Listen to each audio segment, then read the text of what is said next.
So I actually would distinguish between self-reliance versus self-sufficiency. Self-reliance is the capacity to produce something, and self-sufficiency is actually not relying on anybody else. So you want the capacity to produce and the capacity to trade on equal terms. The trading on equal terms is a very important idea. It means that if we want to buy MRI machines or smartphones, we are able to produce not those same things, but equivalent complexity goods and services. That's an important idea. Because when you don't have that, and this is where I divide this into three components. There is balance. Balance is the crude level of what I buy and what I sell have a economic balance. Otherwise, I go into debt. Right. If I buy a lot more than I sell, and that's applicable to a regional level and a state level and a country level. It's true. If we keep buying and don't sell, we are going to go into debt. That's balance. The second is symmetry. Symmetry is an interesting notion where you want to have trading on equal terms, and that means that complexity of what I'm capable of should match the complexity of what I buy. Interesting. Otherwise, you will have this, for example, the oil countries, oil exporting countries, mostly only export oil and import everything else. And then when oil prices crash, their economy is going to a tailspin. In fact, all of those countries, for example, the Middle Eastern countries are trying to diversify their economic base for this very reason.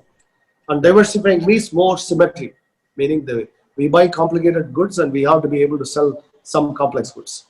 That's needed absolutely in India at a regional level, not only at a national level. It has to be true at a regional level as well. So this does not lead to self-sufficiency. It leads to self-reliance, which is a more important goal.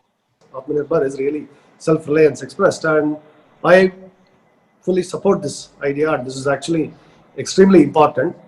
And the pandemic has given an impetus to it, and also various national security concerns have come to the fore now. So it's obvious to everyone, okay, regardless of their political ideology, whatever, that we do need a lot more local production. We do need self-reliance, and those ideas are clear to corporate leaders, to politicians, to all of us. It's really clear. And how do we make it happen? That is the challenge. Right. And that is where I keep emphasizing the importance of technology know-how, technology capabilities. Definitely it is changing, and this has to go well beyond software. Definitely software is an important part, but we need know-how in, for example, textile making. I'll give you this example. I have visited textile factories, and you see, for example, how cotton gets translated to yarn, and and you'll see a production process of like 8 steps or something. And you look at the machines. Every single one of those machines, you will see German, Swiss, Japanese. I think we make some of the machines, but still, most of the sophisticated machines, technology is imported. All these. There are robotic machines that do some, mind-blowing kind of things in this. I could see in the production line. The critical point is we actually don't have the production know-how. We set up factories, but the know-how is coming from abroad. The machines are coming from abroad. I mean, Switzerland and Germany and Japan, none of them grow cotton. Yet they have the best technology for converting cotton into the fabric, right? So that's crucial for us to master the technology. And in fact, Switzerland makes the best rice polishing machines. And they don't grow rice, and mostly they don't consume rice. Yeah, it's too cold. So we have to ask ourselves, why cannot we make excellent rice polishing machines? And this is actually goes to deeper subject I talk about. In India, business mostly has come to mean trading, traditionally. And trading companies set up factories, but with a lot of imported know-how.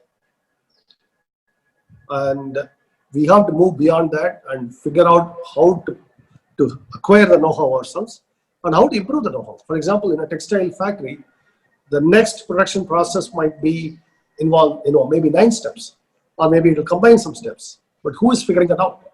We should be figuring that out. But now we rely on Germany and Switzerland and Japan to do the hard work for us. Basically, that is what we need to acquire next. To go from a $2,500 GDP to $25,000 GDP, and that is what is developed today, to 10x GDP, we absolutely need that know-how, and we need to figure all this out. Right. Build our production capabilities, basically. Correct. Right. Correct. So Correct. this Not also, just factories. Factories yeah. are important, but the know-how is equally important.